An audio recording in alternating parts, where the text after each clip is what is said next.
And okay, so yeah, speaking of getting high and doing big things while you're high, our boy Elon Musk, you know what I'm saying? Man, this dude's been doing a lot lately, man. He's been doing a lot, man. So I don't even know where to start when I want to talk about this dude, man. If it's not him connecting, a monkey's brain to be able to play like a fucking video game. He's out here flying rockets. If he's not flying rockets, he's out here building supercars. If he's not building supercars, he's digging tunnels under fucking Las Vegas and Los Angeles. If he's not doing that, he's building bricks. If he's not building bricks, he's out here, fucking talking about Dogecoin. So, man, the boy from Pretoria has been doing a lot, man. The dude from Pretoria has been doing a lot. Shout out to him. So yeah, man. I don't know. So yeah, basically, I read this a long time ago. There's a company in South Africa. It's called Rubicon. Rubicon basically is it's really in the solar panel industry, the solar panel space. Green energy. Energy storage, so batteries and all that type of shit. So they're really into that. So they're trying to get into the EV market in the sense of they're trying to really be the first groundbreakers in like charging ports in South Africa or in Africa. They're trying to be the first. So they really bought a Tesla Model X and brought it in, and now there's a Tesla Model X. I don't know if I'm correct in saying that this is the first Tesla in South Africa, because I think there was another Tesla that was brought in before this. So I can't say it's the first Tesla on Africa, on the African continent, but I think I can say it's the first Tesla in South Africa, because I think there was another one in, I think, Kenya or Ghana. It wasn't brought in by Rubicon. It was brought in by a private buyer, some rich dude. There's a bunch of rich dudes in Africa. So yeah, it was brought in by a private buyer. So, but this is the first Tesla in South Africa, and out of all the Teslas, this is the one that I like the most, the Model X, and then the second to the Model X for me personally would be the Model S. I would say the Cybertruck, but the Cybertruck isn't even in production yet, so I'm not even gonna talk on. Well, I'm gonna talk on it, but I wouldn't even put it on the list on like my favorite EVs. So yeah, Rubicon is out here, man. A lot of people are posting on Twitter. Hey, I saw a Tesla today in Cape Town. It's in Cape Town. I don't know if it's still in Cape Town. They were saying they're gonna do a whole exhibit. Bring it all over. You know, all over the country, different cities, different convention centers. Do a whole thing. Man, there was a lot they were talking about. I read this off their website. They were talking about they're gonna be lobbying with government to really just fast track the whole legislation around EVs. Even then, Tesla still has a problem when it comes to South Africa. The full self driving is going to be a huge hurdle to kind of sell to the South African government that, you're going to have cars that are going to be driving themselves. I know they're in the beta. Don't I can't really hear you guys screaming down in the comments. Oh no, man! You don't know what you're talking about, man. No. Like I know they're in the beta stages, so it's not really full self driving yet. It's like more like full self driving light, but they're getting there. Their cars can, from what I can tell, they can do a bunch of shit. They can drive in a straight line. They can merge with traffic. They can man, look, there's a bunch of shit, man. I can't even name the shit that Tesla can do. You can fucking call it with your car. It has this thing where you call it and then like it drives to you. Okay, so there's a lot of shit the car can do, right? I might not know everything, but I know some shit. I've seen a couple videos, right? And then I've seen, it's been upgraded a little bit. They're moving away from the conventional steering wheel. They're coming in with the yoke, that weird ass shit. I heard the Model S, the revised version, the new version, the Model S, it's going to be able to, it doesn't have a gear shifter, so it's going to be able to tell if you want to go forward or in reverse. So there's a lot of shit, man. There's a lot of shit going on with Tesla in general, right? So yeah, man, The Model X, I can't get it out of my head. The Model X, it goes from what 0 to 100 kilometers per hour in like 2.5 seconds or some shit like that. Some crazy stat. It's a crazy stat, But another thing with EVs is like, beside Tesla and full self-driving, EVs, man, are kind of expensive, to be honest. We've seen the likes of the Nissan Leaf. BMW had a little one. I'm not talking about the i8, but they had a little one in the same category, size-wise, when it comes to the Nissan Leaf. I'm not even sure what it's called, but EVs are expensive. The only time I've ever seen an EV was with the i8. I've seen a couple i8s. Just by moving around Johannesburg, I've seen a couple of them. Again, luxury vehicles. Even a Tesla, the Model X. Some might say, not even some, it is a luxury vehicle. It's like, if you had to convert the price of a Tesla Model X into rands, it would well be in the millions of rands. So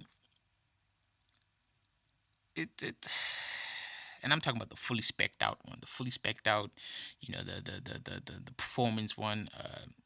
Well, not performance, it's actually plaid. So I think it's plaid. I checked the website. It's the plaid version. The plaid version is the performance version. So yeah, man, there's a lot of challenges when it comes to shifting South Africa into the EV space.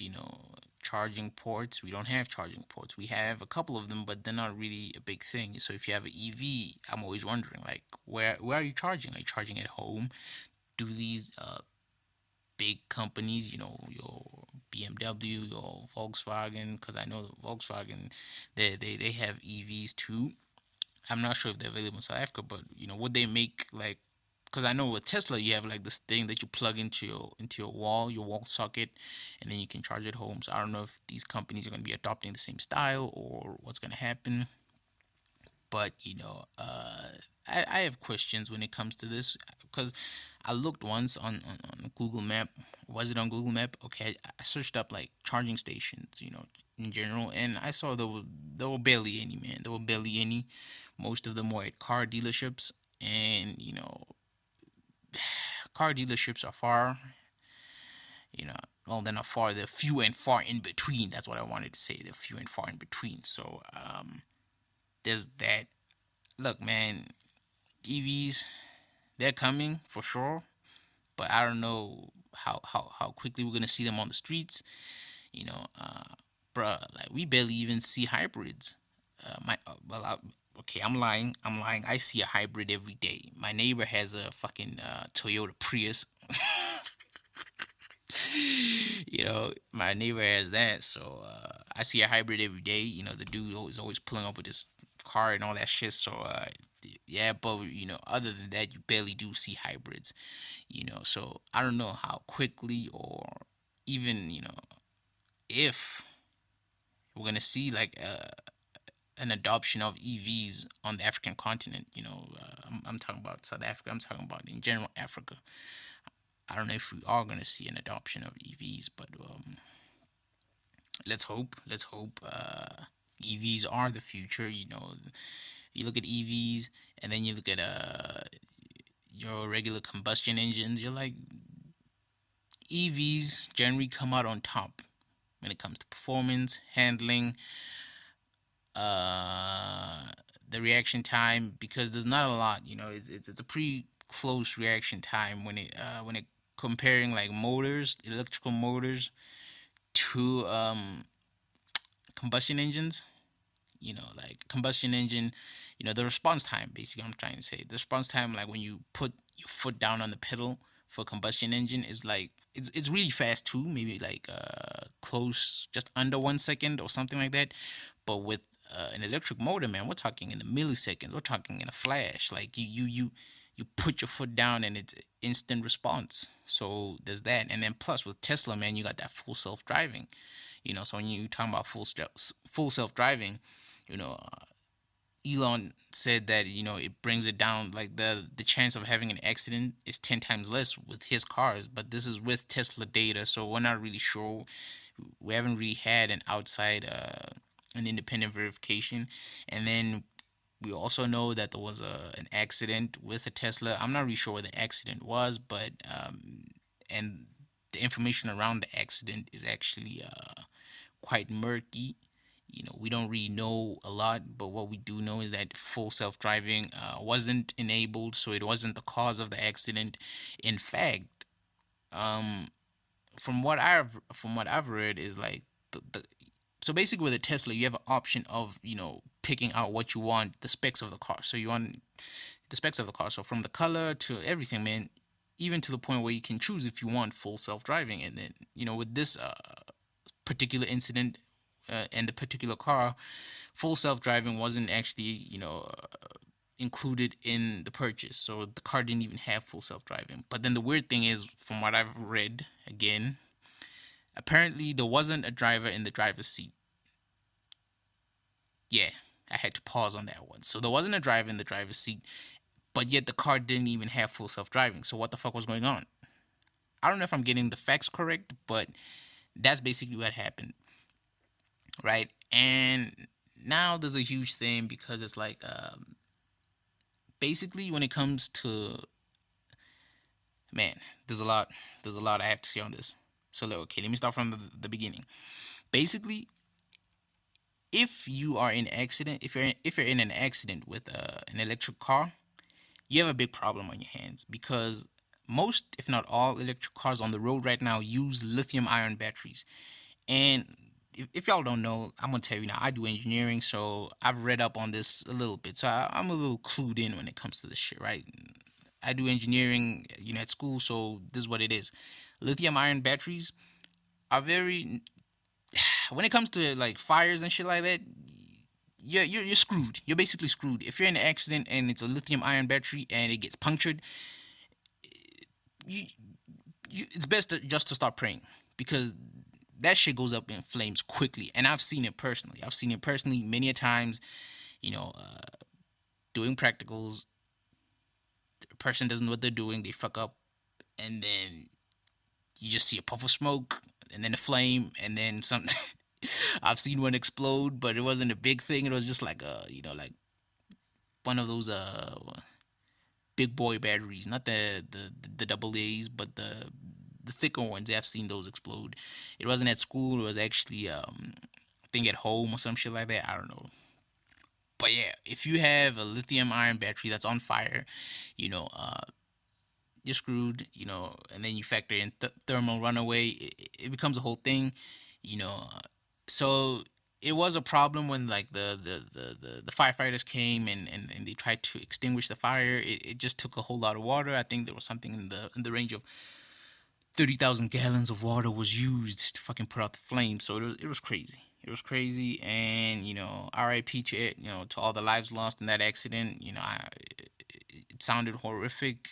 There's a lot of speculations on both sides, on Team Elon, on people against Elon, saying, "Oh no, the Tesla full self driving was the problem," but we just found out that the car didn't even have full self driving, and a lot of people are backing Elon, and they're saying no, it wasn't the full self driving.